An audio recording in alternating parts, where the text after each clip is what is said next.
Fumu ya mapate ya RDC, CAA, King of King, alula tellement bakliye na ye, akana kozala proche na bango, pona kokubisa masolo, sepelas na sepelas, nenga mesana, boye suite ya modernisation, ya piste ya aéroport ya Luano na Lubumbashi, Fly CAA outi ko modifier programme ya bavol na ye, kaka pona kotia pio, pe à l'aise bakliye na ye, désormais, horaire de vol les aboyés. Kinshasa Lubumbashi, vol 7 sur 7. Veut dire, semaine mobimba du lundi au dimanche. À partir de 7h45, Ngingo, ça la vol na yon nenga professionnel qui toko. Et bongo Kinshasa Goma, 5 jours et semaine sur 7. À partir de 15h30. Kinshasa Mbujimai, 6 jours sur 7 la semaine. À partir de 8h40. Ah! Fly CAA. Banamboka batali gauche, batali droite. Yo na yo. Et siliteo. Kinshasa Kananga, 9h15. Kinshasa Gemena, 9h15. Kinshasa Mbandaka, 14h15. Kinshasa Kindu, 8h juste.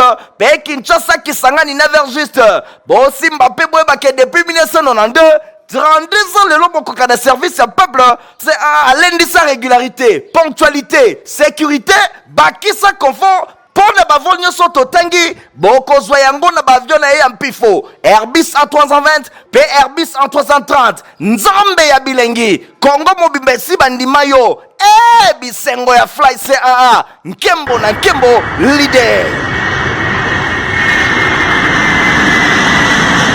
Bonjour vidéo semaine ma boîte la vidéo merci pour vous aider vous ma télévision la vidéo pour na kolanda info lingala journal ya peuple na peuple to font la journée pour le que chef de l'état Félix Antoine Tshisekedi Tshilombo ye a kitaki weekend eleki kuna na oyo na Congo Brazzaville pour na kosolola elongo na homologue na ya Congo Brazzaville Denis Sassou Nguesso héritier mapine ma pesi no ba détail.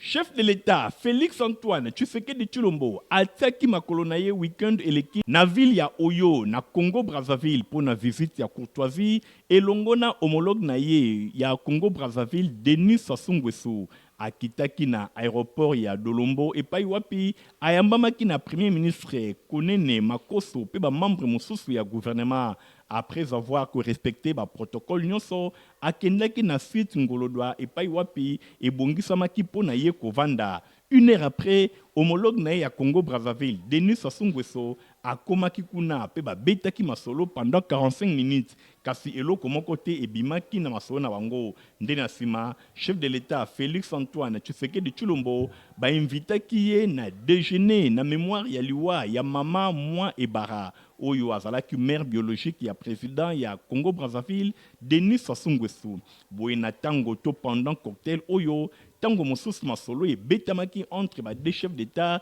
mingi penza likambo etali ba relation pambate na sous-région bazali ko constater rapprochement moko ya makasi entre Rwanda et Longona Congo Brazzaville et pai wapi ba signer ba accord ya coopération boye ba congolais ebele bazali ko comprendre te comment voisin na bango direct Congo Brazzaville akoki ko coopérer to ko signer ba accord ya coopération et Longona agresseur na bango Rwanda. Boye nyonso wana ekoki kozala masolo oyo ebetamaki pe chef de l'état azwaki ba réponse oyo esengeli na ngambu ya homologue na ye na suka ya soirée de chef de l'état Félix Antoine Tshisekedi Tshilombo atikaki ville ya Oyo na département ya Kivet oyo ezwami na 400 km ya Congo Brazzaville pona kozonga na ville ya Kinshasa capitale ya République démocratique du Congo. Tukala kaka na masolo etali chef de l'état Félix Antoine Tshisekedi Tshilombo pona gosabino kaka le même week-end ye abetaki bongo masolo elongo na communauté non depo wapi balobelaki Kimia est la République démocratique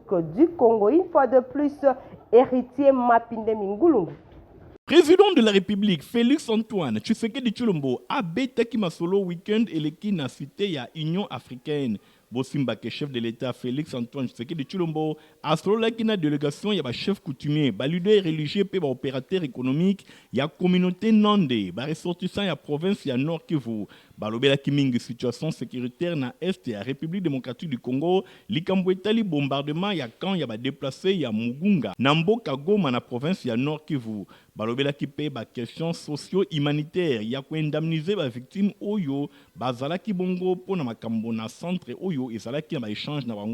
bango batalisi na suka masona bango elongo na chef de l'État balobi baye ko présenter et pas ya chef de l'État situation critique oyo bazali ko traverser na est ya RDC mingi penza na province ya Nord Kivu oyo ezali caractérisé na ba massacre ba viol ba kidnapping pe bongo na bongo ndenge Monseigneur Moindo Isesomo évêque ya diocèse anglicane ya Nord Kivu président Tshisekedi a rassuré bango ke azali kokoba komene ba démarche pour na kimia ezonga na mboka na bango a promettre bango a ko décréter journée spéciale pour na ko commémorer ba victime ya est en général pe ya Nord Kivu en particulier. Demain, bon, masolo etali Assemblée nationale pour sabino que dépôt il y a ba candidature pour na ba poste ya bureau définitif il y a Assemblée nationale et kosuka bongo et suka ki bongo mokolo ya lelo lundi 13 mai 2024 natina wana journal la peuple et me ko betela bino masolo oyo rapport nzokande misusu babandai kozela classe politique ya République démocratique du Congo baye bana ko trouver solution te kasi ba membre oyo bakozala ba candidat ya bureau définitif ya Assemblée nationale bakombo esi eyebani na ngambu ya Union Sacrée de la Nation oyo présidium na yango na bokambemi ya Augustin Kabuya balongoli ba suspense nyonso basanganaki weekend eleki epai wapi batangi bakombo ya oyo bakozala ba candidat na bango na ngambu ya opposition bango esengeli baluka mutu oyo akobriguer poste ya rapporteur adjoint bosimbake yango ezali vacant pambate epesameli na ngambu ya opposition na ngambu na bango ba membre ya Union Sacrée de la Nation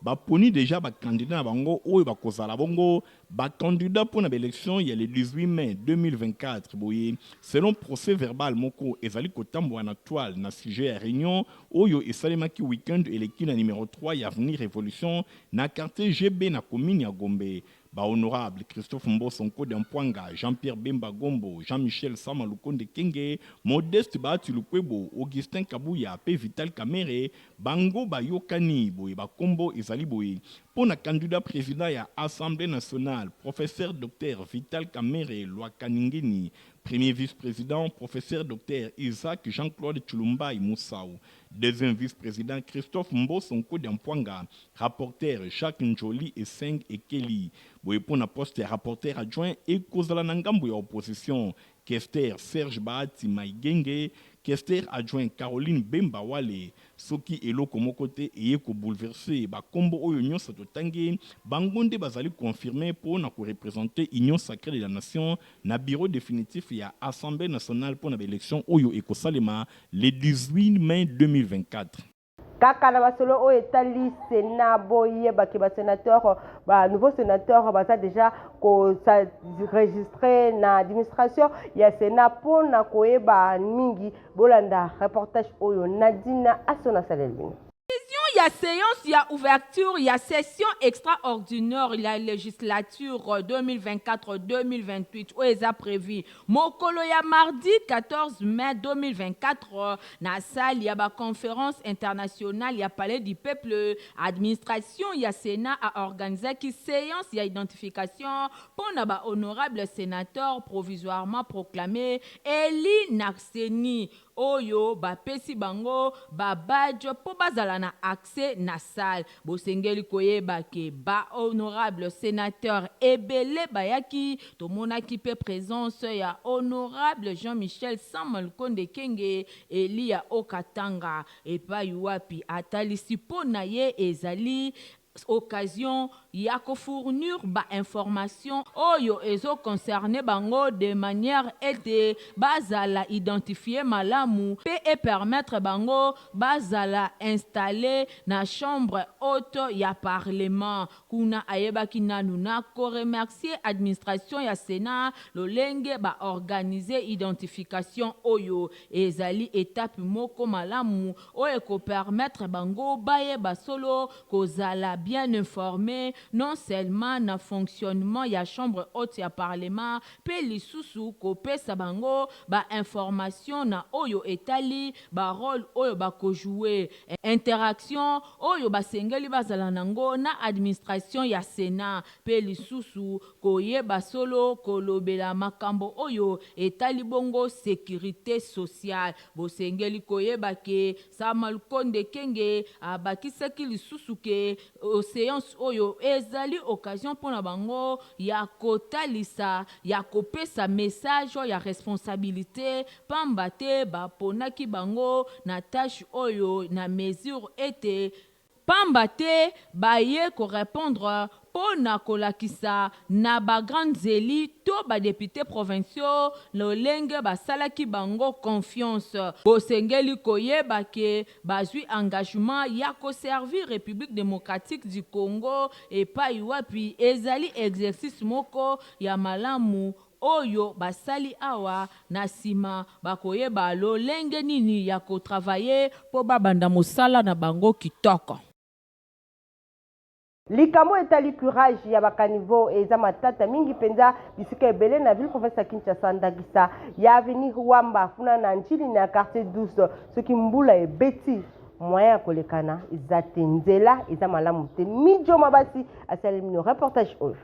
Ba inondation ebele toza ko vivre na ville ya Kinshasa ezali suite na non curage ya bakanivo o ekoma nango boucher na ngambo mosusu ezali pe mentalité ya mabe ya population oyo abwakaka tango nyonso bosoto na kanivo sans koyeba ba conséquences ekoki kolanda ndakisa awa toza na quartier 12 na commune na ya Njili na avenue Wamba kanivo oyo boza komona ezali collecteur oyo eyambaka ba mai ezouta ba quartier ebele na Njili pe na ba commune mosusu ekatisa même masina ti kokoma na fleuve kasi quelque part ekoma nango poubelle pe population a expliqué ba construction arnachique et salipé que ba comme victime ya ba inondation. Difficulté de ça nango donc ba union so presque ici ba wuta to mona ki ba zo ya kuboa kwa matiti et kanivo etonda ba to kire yango bazate donc za ma wami c'est-à-dire ceux qui pensa ba kire kanivo o ndenge omoni molai nanga ndenge ezala donc ils ont musika wana mai woko de la batte mais tant que nous sommes dans les difficultés énormes awa soko kei tout droit ti na terrasse o ekati pembeni ya moto omodike donc ekenda ti asina ekenda mosika mpenza donc il faut bakire yango batonga mpe likolo bazipa sans cela et comme poubelle nous déplorons cela parce que ngai papa mokuna chipu mokuna Jean Pèlerin Branham sikoyo bangongi baleki sikoyo tosengana commune atalela biso likambo oyo sotango yebisaka bango baingénieur baye kosala awa toyebisi bango biso tozalaka na terrasse ya tokota depuis 1967 nga na mwana moke bandako oyo mibale oyo ezalaka te place oyo ezalaki balabala ntango basali baconstruction anarchie bazwi anarchie basali bazwi terrasse moto atongi ndako likolo ya terrasse moto atongi ndako likolo ya terrasse mayefuka monene ezalaki eza te moto nyonso akoma na opportunité ya kobwaka biloko na terrasse tobandi ke ba autorité bakosala makasi pona ko résoudre situation oyo population pe na ngambo na ye ezosenga vraiment changement ya mentalité pamba te biloko toza kosala ezozongela kaka biso moko. Na complexe scolaire Maman Pemba école ya fondation Nero Mbungu bango ba fongola ki semaine lokola momesano na kut moko akafu kafu oyo basalaka Ladiland wazaki na compte Folingala. Si ndenge kaka ezalaka lokola momesano na complexe scolaire Mama Pemba école ya fondation Nero Mbungu oyo esangisaka ba élèves ba personnel pe administratif nyonso ya complexe scolaire Mama Pemba ezwami na quartier Bikanga na commune ya Kisenso epai wapi poste efungwa makana prière pambate initiateur ya école oyo honorable Nerombungu azali mosali na Nzambe azali évangéliste itinérant bosimba kepo na culte ya lundi 13 mai 2024 yango esimbamaki epai ya pasteur Daniel Nzita ateyaki na mokanda ya 1 Jean chapitre 4 verset 9 à 20 epai wapi ateyaki bana na Nzambe esengeli kolinga Nzambe moto nyonso azali kolinga Nzambe akoki koyina moninga na ye soki mokete esengeli kolanda nzela ya Nzambe mateya oyo ezalaki capté 5 sur 5 epai ya baélève pe bapersonnel nyonso ya complexe scolaire Mama Pemba oyo bazalaki présent nyonso wana ezali kotalisa bizaleli ya bakristo oyo ezali korenye epai ya baagent nyonso ya complexe scolaire Mama Pemba école ya fondation Nerombungu na micro ya Info Lingala journal ya peuple pasteur Daniel Nzita alobi tozalaka chaque lundi na mateya tobanaka mokolo na Nzambe semaine na Nzambe sanda na Nzambe on a remettre toutes les activités scolaires dans maboko na Nzambe. Voilà la raison pour laquelle na tongo na lelo to aussi côté ya sur une famille chrétienne na kati na libota ya Nzambe kolingana ezalaka kuna kolingana ezalaka te makambo ya belebele on ezalaka te parce que nous sommes les enfants de Dieu. Toteyaki na mukanda na 1 Jean chapitre nango 4 tobanaki na 9 verset na 20e bisika Yesu Pierre azali Jean azali koloba oyo alingaka Nzambe me azoyi na ndeko na ye azali mokosi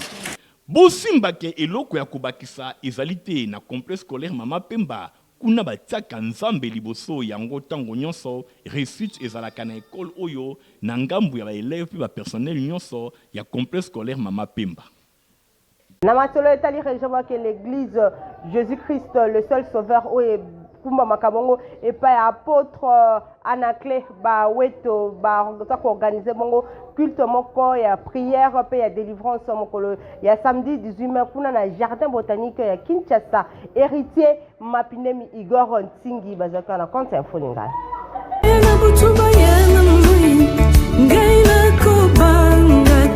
Yesunde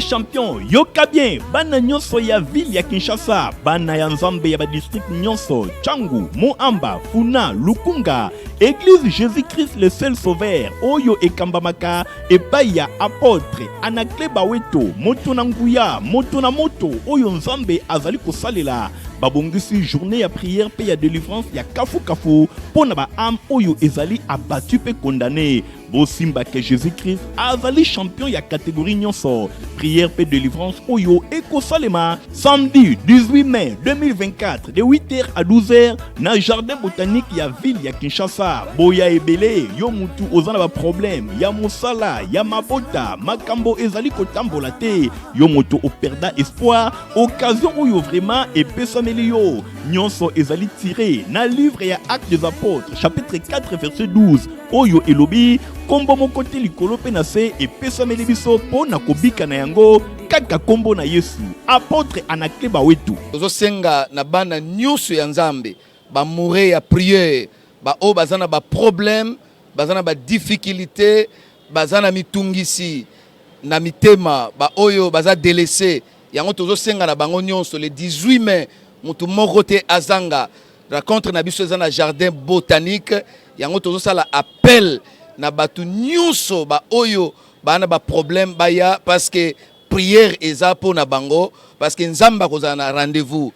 bongolo yembo bobanga te mbende ya bokonzi na Nzambe ekosimbama ekoningana ekozala bouger na ba louange pe ba adoration elongo na Mama Tina Victoria pe lingomba na ye mobimba oyo mokili emoni tina te na miso na yawe ozali na motuya pangusa pinzoli ya miso na yo tala likolo lolezali polele bien nommé dans le Seigneur loleza polele pona yo na benga Mama Tina Victoria na bengi sibino na jardin botanique le 18 mai ekotombe samedi bino batu bolinga koyemba kobina boya elongo boya tokobina tokoyemba lole kofungwa mapona yo pona ngai amen.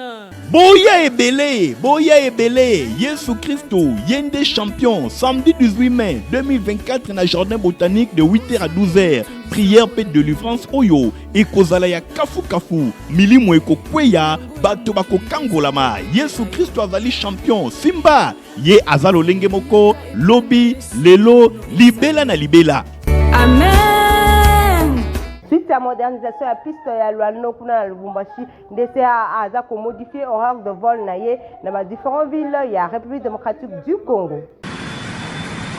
Bobenga ye mfumu ya mapate ya RDC CAA King of King alula tellement bakliye na ye akana kozala poste na bango pona kokubisa masolo CPLAS nenga mesana boye suite ya modernisation ya piste ya aéroport ya Luano na Lubumbashi Fly CAA uti ko modifier programme ya vol na ye kaka pona kotia pio pe à l'aise bakliye na ye désormais horaire de vol les aboyés Kinshasa Lubumbashi vol 7 sur 7 veut dire semaine mobimba du lundi au dimanche à partir de 7h45 ngingo ça la vol na yo na nenga ba professionnel qui toko et bongo Kinshasa Goma 5 jours et semaine sur 7 à partir de 15h30 Kinshasa Mbujimai 6 jours sur 7 la semaine à partir de 8h40 ah Fly CAA bana mboka batali gauche batali droite yo na yo et silite oh Kinshasa Kananga 9h15 Kinshasa Gemena 9h15 Kinshasa Mbandaka 14h15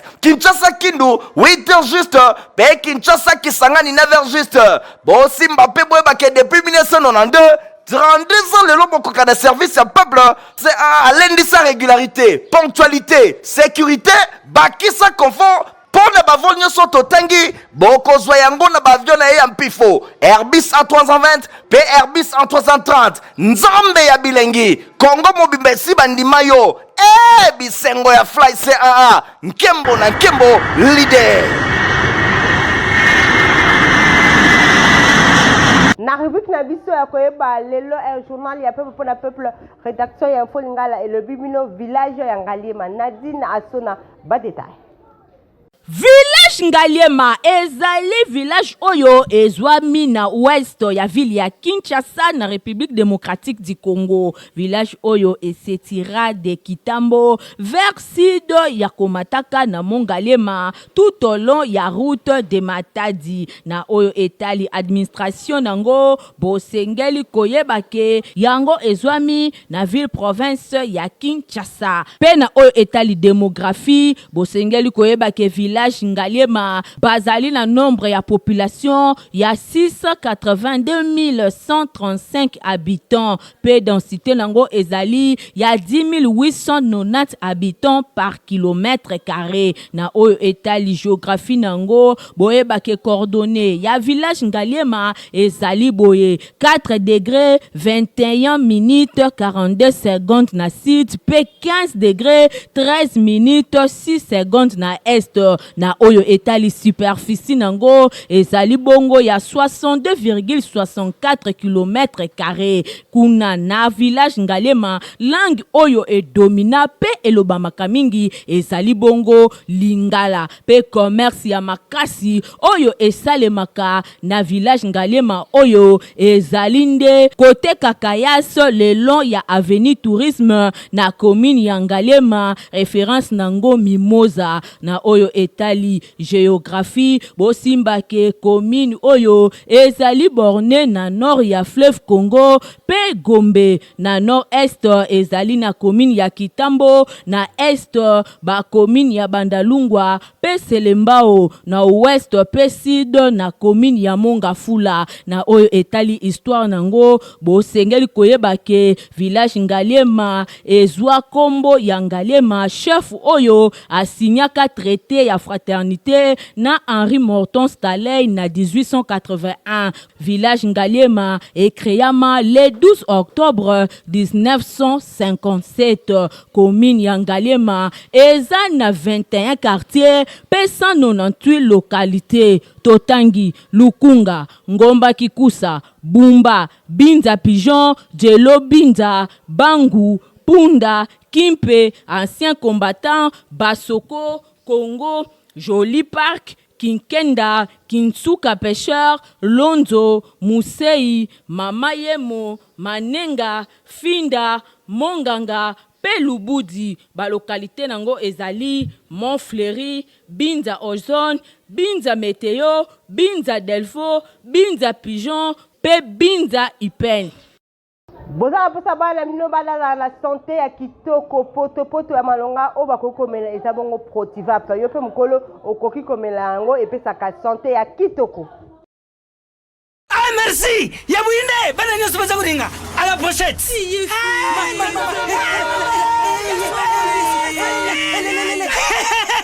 Vous allez quoi mais Protivap est tonne de protéines et énergie. Ah papa merci pour les pour les enfants. Eh Bino, bote la baoni. Bote ma bodo la Bino. Kama kansa bomba bonga. Bona bana na yo ba kumarukura bana oyo. Faut laisser kabango poto Protivap. Et ça ba pota te. Allez, kamata. Bon appétit. Bana nyeso ba yaka Protivap. Ah ba sisi kuria ya bango Protivap. Ba bandi badasi na bango ya ba bébé pro. Tala. Ba yango chante kitoko ntoto makachi tukana mbimbi oyo tukana mbimbi makusa Protivap poto kitoko pona ba bébé pro. Bozala kebele pona kolanda info ngala journal ya peuple pour la peuple ceux qui vous se na ça merci na Ladiland Oaza qui bongo na sima ya caméra concours rédactionnel ya Nadine Asona pe Midjo Mabasi héritier mapinde mi ya supervisaki journal oyo montage et tout pa ya Christian Kengebeni pe Fabrice Lundombi coordination Stéphane Skandi ngana bilo to pisani rendez-vous mokola lobby au revoir. Bobenga ye mfumu ya mapate ya RDC CAA King of King alula tellement ba client na ye akana kozala poste na bango pona kokubisa masolo CPLAS na CPLAS nenga mesana boye suite ya modernisation ya piste ya aéroport ya Luano na Lubumbashi Fly CAA uti ko modifier programme ya vol na ye kaka pona kotia pio pe à l'aise ba client na ye désormais horaire de vol les aboyés Kinshasa Lubumbashi vol 7 sur 7 veut dire semaine mobimba du lundi au dimanche à partir de 7h45 ngingo ça la vol na yo na nenga ba professionnel qui toko et bongo Kinshasa Goma 5 jours et semaine sur 7 à partir de 15h30 Kinshasa Mbujimai 6 jours sur 7 la semaine à partir de 8h40 ah Fly CAA bana mboka batali gauche batali droite yo na yo et siliteo Kinshasa Kananga 9h15 Kinshasa Gemena 9h15 Kinshasa Mbandaka 14h15 Kinshasa Kindu 8h juste pe Kinshasa Kisangani 9h juste bon Mbappé Boebake depuis 1992 32 ans le long de service à peuple c'est à lundi sa régularité ponctualité sécurité bakisa confort pour ne pas voler sur totangi boko zoyango na bavion na ya mpifo Airbus A320 pe Airbus A330 nzambe ya bilengi Congo mobimba si bandima yo bisengo ya Fly CAA nkembo na nkembo leader.